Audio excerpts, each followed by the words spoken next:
Cumprimento os irmãos em nome de Jesus e posso dizer que é uma das experiências mais incríveis e inexplicáveis que eu estou vivendo ao celebrar com vocês a 41ª Semana Santa da minha vida aqui em Marechal Cândido Rondão. Ou seja, 41 vezes, 41 anos, estamos celebrando com esta igreja a ceia do Senhor. Às vezes estivemos fora, em outras igrejas, outras cidades, mas são 41 anos e esta vez o pastor Isaí disse: pai, você aceita pregar na quinta-feira à noite? E eu fui para casa, de repente eu me senti de novo, nossa, eu ainda sou pregador. Eu ainda posso pregar a palavra de Deus. Eu fui para casa, depois encontrei o Isaí e disse: sabe que eu me senti realizado de poder ser o mensageiro? Às vezes não dá. Domingo passado eu sentei nos fundos lá, na cadeira bem no fundo. O pastor Norberto, com o conjunto uniformizado, serviu um prato do restaurante de Deus, que estava cheiroso de tantos alimentos bons, e eu não me sentia muito bem, me reclinei na minha cadeira lá e digo: eu tenho uma igreja a participar, eu posso ser membro de uma igreja, da minha igreja amada de tantos anos. Então, quando não posso estar aqui, eu me sinto feliz que eu posso estar lá nos fundos, ou aqui na frente. Mas eu digo que ao descobrir o texto bíblico desta semana, porque hoje é quinta-feira santa, eu não vou abrir a Bíblia, porque senão ela cai em cima do meu visor aqui, e eu quero falar com vocês com o que preparei aqui, descobrindo que a quinta-feira da Semana Santa é um dos dias mais significativos do cristianismo. Nós sempre tínhamos nosso culto na sexta-feira pela manhã. Isso também foi muito bonito, mas agora foi optado pela quinta-feira à noite, e nos dois horários está muito bom. A sexta-feira é o dia da crucificação, mas a quinta-feira à noite foi a instituição da Santa Ceia. E nós não temos, eu não sei se algum pastor já me falou o que eu descobri nessa semana, porque nem no seminário isso não nos foi dito dessa forma. Embora haja tido ao redor da Santa Ceia tantas brigas, até enforcaram os primeiros evangélicos do Brasil por causa que eles disseram: não, a Santa Ceia é só um símbolo. Não é que Isaí, você poderia trazer o pão e o vinho para mim aqui em cima? Hoje eu preciso dessas ferramentas sagradas de Deus aqui no púlpito, para que eu possa trazer um pouco para vocês no que se transformou o fruto da videira e o fruto do trigo, ou seja, o pão e o vinho. Nós não temos ideia o que aconteceu quando Jesus disse: este é o meu corpo, tomando o pão, e este é o meu sangue. Mas era sangue? Por que não podia ter sido o seu sangue ainda? Na noite da quinta-feira, quando ele falou: este é meu corpo, dado em favor de vós, e este é meu sangue. Onde estava o sangue dele? Nas veias dele. Ele ainda não tinha sido crucificado. E ele já disse: esse é meu corpo, quebrado por vocês. Ele quebrou, e este é meu sangue.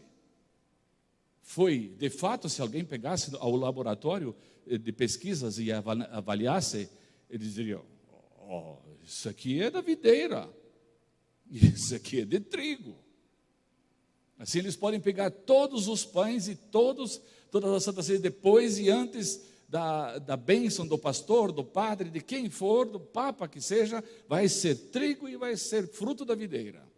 como foi naquela noite, quando Jesus disse, esse é meu corpo, e esse é o sangue.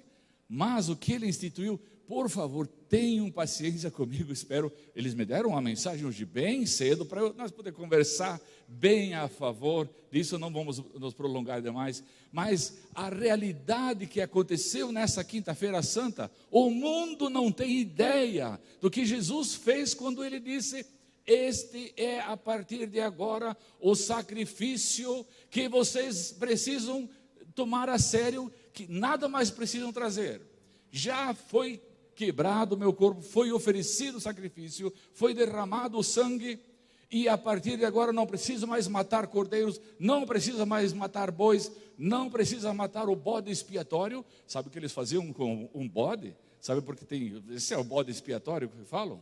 Quando alguém tinha um pecado grave, eles pegavam o bode, botavam a mão, o pecador tinha que colocar a mão sobre o bode, e aí o sacerdote ordenava a bênção, e soltavam ele para o deserto, que tinha que morrer no deserto sozinho, para levar o pecado embora, para ser comido pelos bichos, para desaparecer. E os sacrifícios depois que nós vamos mostrar. Mas antes de ir para a noite da instituição da ceia do Senhor, ela tem estas duas imagens. Quero contar para vocês o que aconteceu, não sei se foi ontem ou hoje, ontem em Curitiba. Talvez eles estão assistindo, a Shelley, o Anderson e a Rebeca. E de repente a Rebeca disse, mãe, por que eu não posso mais participar do lava-pés? Por que nós não podemos participar? Eles estão indo numa outra igreja, não importa, mas lá não se pratica, nem tem culto amanhã. Por que nós não podemos participar nesta semana santa do lava-pés? Nós não vamos ter. E daí o pai, para satisfazer a filha, abriu a Bíblia, João capítulo 13, e leu lá. E depois da ceia, Jesus tomou a toalha, uma bacia e água, ele leu todo o texto, e se eu sou mestre, vocês me chamam mestre, devem fazer também, lavar os pés uns dos outros, e bem-aventurado aqueles que o fizerem. O Anderson leu, e os três fizeram o lava-pés junto. Talvez a comunidade mais pequena do mundo que celebrou o lava-pés ao ler a Sagrada Escritura, João capítulo 13. E isso foi o que Jesus fez naquela noite. A ceia do Senhor não é apenas pão e vinho, e sim é o exemplo da prática da humildade do cristianismo, que vai não só até a cruz, também até os pés. O Jorge me deu um dia um livro que dizia o mais alto degrau da liderança. E sabe qual foi o mais alto degrau de toda a liderança do chefe que comanda a sua empresa, a Volkswagen, a Volvo, assim? O lava-pés. O chefe que sabe lavar os pés dos seus funcionários atingiu o mais elevado grau de liderança no mundo. É um livro secular. Obrigado, Jorge, pelo empréstimo. Depois de muito tempo eu devolvi. Mas vamos ao que aconteceu. A instituição da ceia do Senhor, proclamando a nova aliança. Prestem bem atenção no texto que vai ser lido depois. No corpo e no sangue de Jesus, foi a maior revolução religiosa de todos os tempos. Eu vou repetir. A instituição da ceia do Senhor, proclamando a nova aliança no corpo e no sangue de Jesus, foi a maior revelação religiosa de todos os tempos. Vocês vão ver por que religiosa e de todos os tempos. E um corte na matança, nos açougues ou matadouros que tinha que haver em torno dos templos, para sacrificar todos os animais que todas as religiões desde o princípio adotaram. Portanto, um corte na matança de animais e seres humanos. Vocês vão ver, não tem ideia de quantos homens foram mortos pelos indígenas para satisfazer os seus deuses. Eu vou contar para vocês. Tudo isso foi cortado quando Jesus disse: este é o sacrifício da nova aliança. A partir de agora ninguém mais mata ninguém, ninguém mais sacrifica nada, nem um par de rolas. Agora é o meu corpo e o meu sangue, que são a aliança, são o sangue da nova aliança. Vamos ter esse texto mais colocado aqui. Jesus disse, e isso causou uma fúria. Ele perdeu 70 discípulos. Ele tinha os 12 e mais 70. Foram todos embora porque ele falou essa palavra. Ele disse, na verdade, quando ele dizia, na verdade, quando eu escrevo para vocês, eu aprecio muito, muito, ou eu me arrepiei muito, muito, muito. Então saibam que eu estou arrepiado ainda. E Jesus, quando ele dizia, na verdade, vos digo que, se não comerdes a carne do Filho do Homem, de quem? Se vocês não comem a minha carne. Alguém comeu?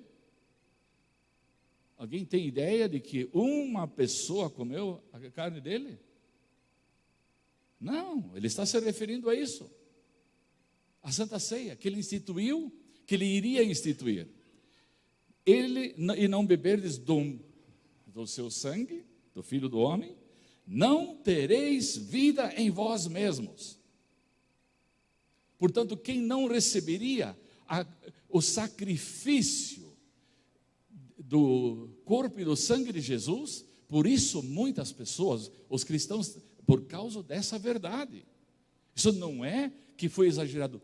Teve pessoas que quando um pastor, um sacerdote, mártires, o sacerdote consagrava o pão e o vinho, e um enviado tinha que levar este pão abençoado pelo sacerdote lá para pessoas lá distantes. De repente, no caminho, ele foi interpelado e queriam tirar dele este corpo, este sangue, e o vinho e o pão. E aquele mártir se encolheu e disse, eu não deixo roubar o meu Cristo. Para ele, isso foi Cristo. Foi o corpo e o sangue. O pastor, o sacerdote, já abençoou esse pão. Isso é agora corpo e sangue de Jesus. Tão sérios levaram e mataram ele, mas o menino não soltou o pão e o cálice que ele estava levando para pessoas lá distantes. Então, assim Jesus pregava, assim ele ensinava, olha, eu vou dizer para vocês, assim tem que ser. Essa é a nova aliança. Mas me digam, como é que os discípulos iriam entender isso? Eu tenho pena. Sabe que eu sou agradecido que eu não estou vivendo na época de Jesus? Porque eu acho que nós temos uma vantagem muito grande perante aqueles coitados que de repente tinham que aprender tudo e entender tudo, e o sangue não tinha vertido ainda. Jesus estava lá e vocês têm que comer a minha carne, vocês têm que tomar o meu sangue. Os 70 disseram, estou fora dessa. Caíram fora, só ficaram os 12. Jesus disse para eles, e vocês também querem ir embora? Aí Pedro disse, Senhor, para onde nós vamos? Você tem palavras de vida eterna, e nós temos reconhecido que você é o Filho de Deus, mas não estamos entendendo em nada. Mas vejam o que aconteceu, vocês vão ter que prestar um pouco atenção na mensagem, na sequência. Tudo isso só foi compreendido realmente depois que se completou a morte, a ressurreição e a sua ascensão, e também as palavras que ele falou do batismo. Ele não tinha falado do batismo nada ainda. Ele colocou isso só depois de ressurreto. Mas vocês querem ver uma vez, dá para ter uma pequena imagem do que é reunião de igreja? Isso é uma das igrejinhas do mundo. Os muçulmanos, quando se reúnem no dia de Hajj, eles reúnem a peregrinação em Meca, em torno de 3 milhões de pessoas, uma vez ao ano, e todo o muçulmano tem que ir uma vez na vida, Se possível, se ele não é muito pobre ou doente, ele precisa ir uma vez para lá e matar um cordeiro lá em Meca, naquela cidade da Arábia Saudita. E vejam os caminhos que eles precisam percorrer. Eles precisam percorrer todos os caminhos que o seu profeta percorreu e fazer todo o trajeto e trazer ali suas ofertas, fazer as suas orações. Eu li todo o trajeto, não quero trazer para vocês, é muito longo, mas sofrido. E vejam que este homem está carregando um cordeiro nas costas, para chegar lá no final e sacrificar o cordeiro. Vocês já imaginaram toda esta multidão que todos têm que sacrificar um cordeiro, mas para dar para os pobres, para dar para o sacerdote e para se alimentar. Mas vocês entendem, se ao redor de nossa igreja tivéssemos que ter ainda um matadouro para celebrar nossos cultos? Tudo isso acabou na noite da quinta-feira santa, quando Jesus instituiu a Santa Ceia. Isso aqui é mais uma vista do templo em Meca, na Arábia Saudita. A Arábia Saudita fica ali, bem aqui em cima fica o Egito, na parte da esquerda de vocês, olhando, e depois lá embaixo no deserto, Meca, a cidade dos muçulmanos. E todos precisam fazer grandes peregrinações, e todos uma vez na vida precisam fazer isso, para se sentir aliviados. E diz um dos brasileiros que já fez isso várias vezes: como eu me senti aliviado quando eu fiz toda essa peregrinação. E Jesus disse: acabou tudo isso que tinha que se fazer no Antigo Testamento, agora é o pão e o vinho, o lava-pés e o batismo. Todas as grandes consequências de uma doutrina que nós vamos ver ainda. Olhem só a igrejinha, que mundo de pessoas, e todos têm que fazer isso. Num ano morreram 350 pessoas atropeladas, e no outro 244, e eles estão fazendo de tudo para dar segurança, mas está muito difícil, e todos fazem e obedecem os passos para cumprir esta missão. Aqui, mais de 3 milhões, aproximadamente 3 milhões, no ano passado foram 3 milhões e 400 mil que se reuniram ali.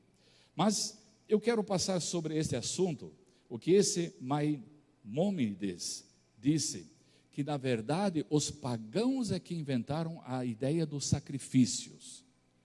Eu não vou entrar nisso, porque demoraria, isso seria um assunto para os pastores, é bastante complicado.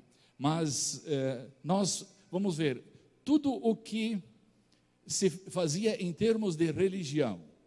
Qualquer deus pagão, qualquer deus sol, lua, estrelas, ele precisava de receber sacrifícios.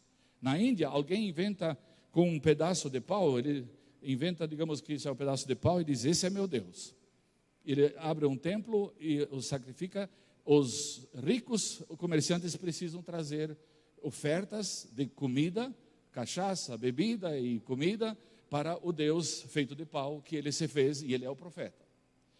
O mundo do paganismo trouxe tanta mistura que Deus teve que fazer um trabalho milenar para trazer à tona, para que o homem ouvisse que não é preciso mais a partir de Cristo. Isso foi o trabalho dos profetas. Com o sacrifício de Cristo na cruz, tudo se tornou desnecessário. Até lá, Pedro, João, o próprio Jesus, quando ele foi apresentado no templo, apresentaram um par de rolas, porque eles eram pobres. Então, Jesus ainda participou dos sacrifícios. Os seus pais trouxeram sacrifícios de cordeiros, ovelhas pelos pecados e assim.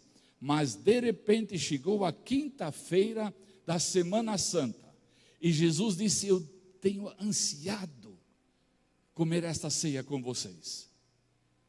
Eu desejei que chegasse esse dia, porque neste dia acabou com todos os sacrifícios. Ninguém mais precisa trazer uma ovelha e o pescoço tinha que ser cortado. Desculpe, eu falo uma linguagem clara hoje, vocês são acostumados a sentir filmes de terror com as famílias. Então, a ovelha não podia morrer por um choque, ou por uma batida de martelo, o sacerdote tinha que cortar a goela.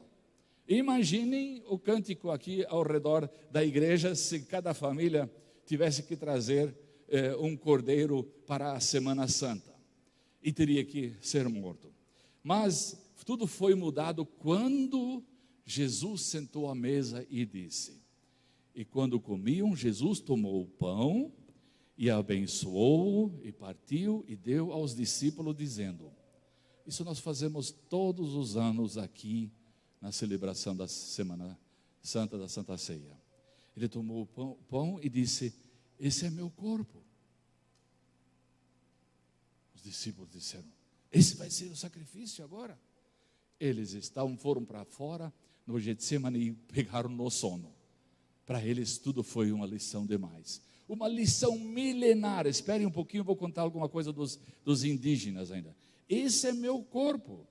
Tomando o cálice, rendeu graças e deu-o, dizendo, bebei dele todos, porque este é o meu sangue, o sangue da aliança, que é derramado por muitos para a remissão de pecados. Digo-vos que desta hora em diante não beberei deste fruto da videira. O que era o que ele abençoou? Era sangue?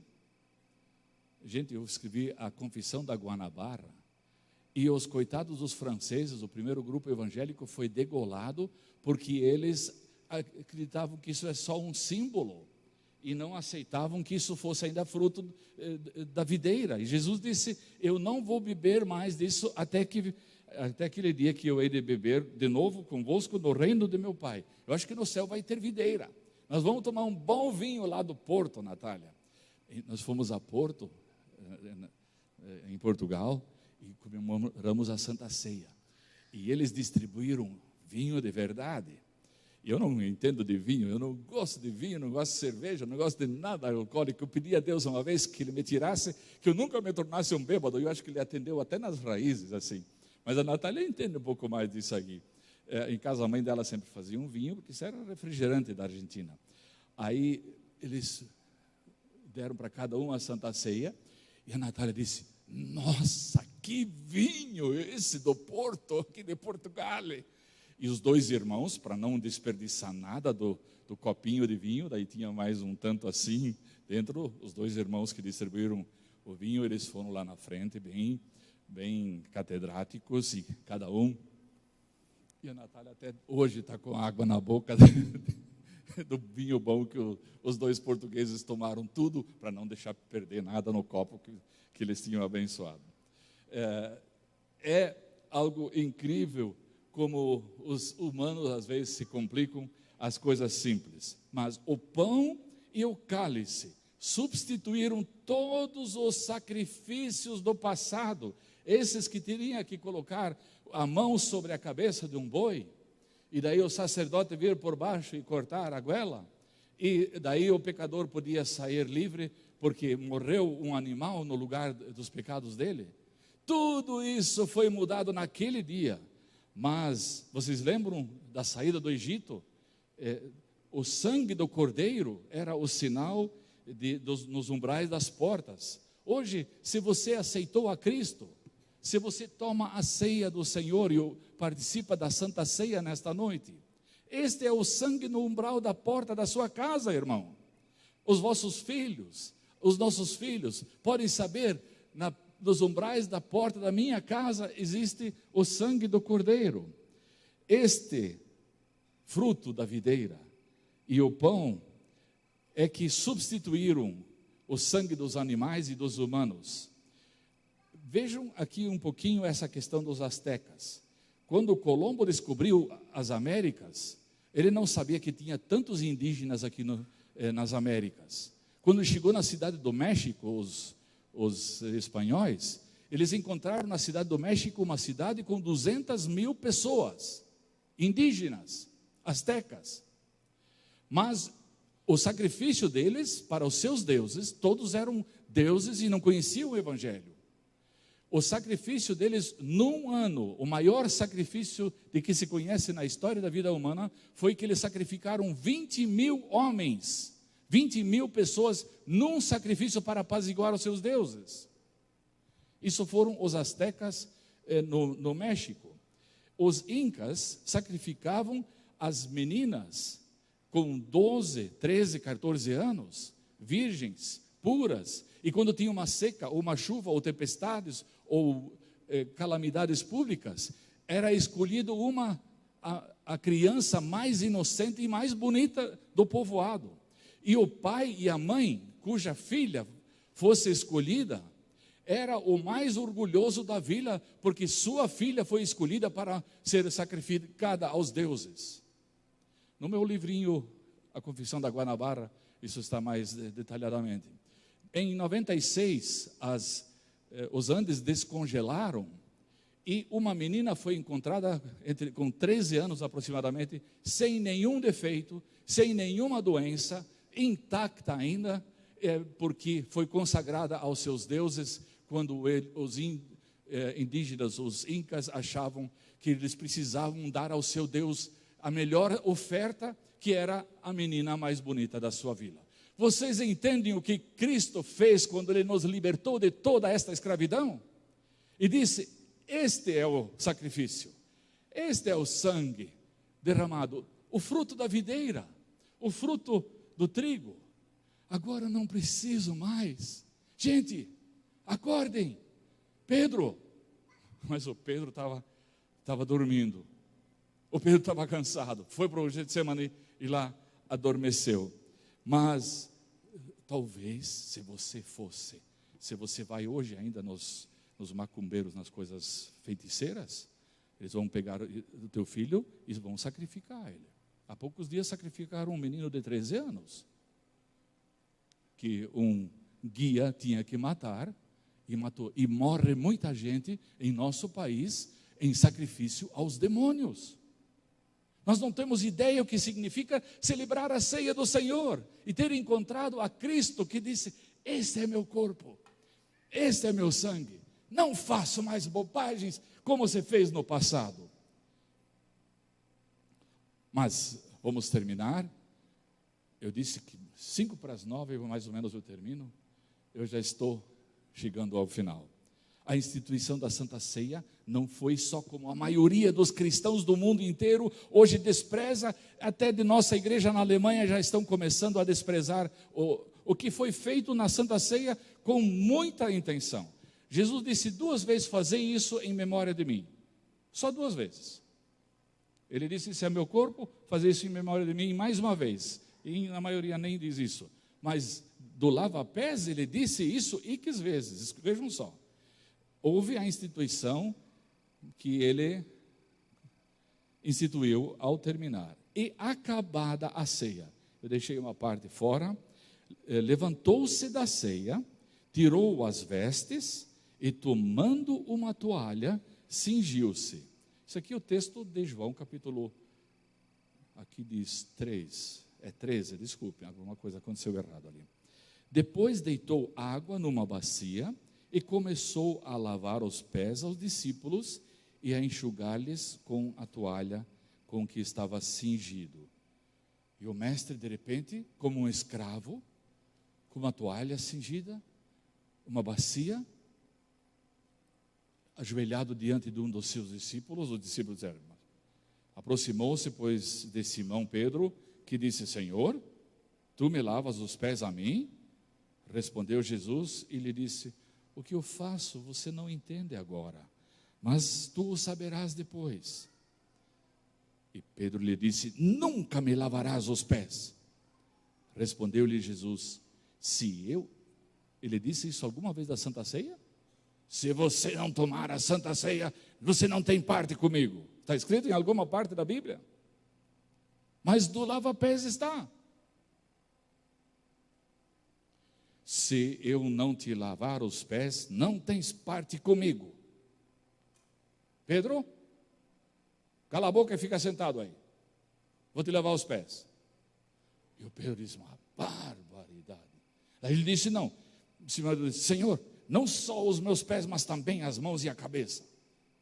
Jesus disse ao Pedro: calma, tanto não precisa assim. Depois que lhes lavou os pés e tomou as suas vestes e se assentou outra vez à mesa, disse-lhes: entendeis o que eu vos tenho feito? Eu acho que os discípulos disseram: eu não. O mestre, o Filho de Deus, lavar os pés dos discípulos? Mas que graça, o Rei dos Reis, ele tem que sentar no trono e comandar Israel com a espada e punhal, e nós vamos sair aí com a espada e vamos em cima. Senhor, está na hora de nós começar esse negócio. Vós me chamais mestre e senhor, e dizeis bem, porque eu sou. Ora, se eu, senhor e mestre, vos lavei os pés, vós deveis também lavar os pés uns aos outros. Disso não diz nada, nem do batismo não é tão insistente. Porque eu vos dei exemplo, e continua, para que como eu vos fiz, façais vós também. Quantas vezes tem essa ordenança? A igreja de Deus entendeu, e muitas igrejas ainda o fazem, até a igreja católica o pratica entre os arcebispos, parece, porque sabem que esse é um texto da Sagrada Escritura. Na verdade, outra vez, na verdade vos digo que não é o servo maior do que o seu senhor, nem o enviado maior do que aquele que o enviou. Se sabeis estas coisas, bem-aventurados sois, se as fizerdes. Eu tive a minha primeira experiência, acho que já contei para vocês, eu estava bravo com o meu pastor. Ele não tinha me deixado a minha namorada vir na minha casa, e eu estava bravo com ele. E daí, tinha o primeiro lava-pés, e eu fui, digo, esse negócio não é muito comigo. Se você está assim, venha, participe uma vez. Se não, fica sentado aí, mas aqui diz, bem-aventurados sois, se você assiste de longe, você diz, não, eu não, o que é isso? Aí eu sentei na roda dos irmãos, e o pastor Malton sabia, o Mário está bravo comigo. Sabe o que ele fez? Pegou uma bacia, sentou na frente de mim e lavou os meus pés. Eu nunca mais vou esquecer esse dia. Essa é a humildade quando o grande não tem mais grande. Quando nós de repente somos irmãos, um inclinado diante do outro. Finalizamos. Este foi um dos dias mais importantes da vida da humanidade, a instituição da nova aliança em Jesus Cristo. Amém e amém. E é isso que queremos fazer agora, tomar parte da ceia e depois ter aqui a comunhão entre os homens e as senhoras ali no salão social, e nós queremos viver o que os discípulos viveram naquela noite. Isso aí pode buscar aqui.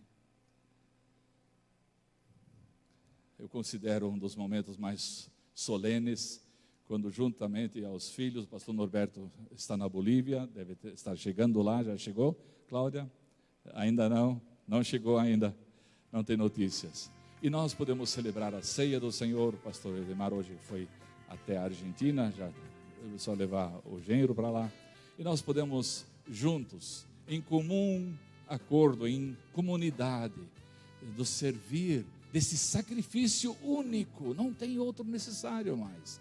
Mas Jesus disse, fazei isso em memória de mim. Todos os sacrifícios, não tem mais. Agora, coma do pão, participe do cálice, e você é parte de mim. Você faz parte ao absorver isso no seu corpo. Você absorve aquilo que nós consagramos para ser a bênção que Jesus trouxe no seu corpo e no seu sangue.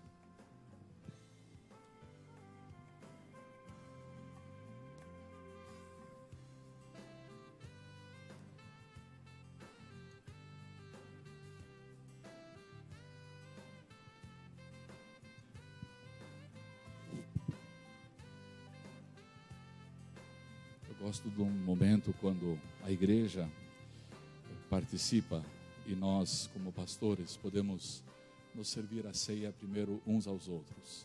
Vocês não sabem que privilégio é esse. Quando nos encontramos hoje no corredor, o Isaí disse, a minha filha falou, pai, será que vai ter a igreja ainda quando eu estiver grande? Será que eu também vou ter essa igreja?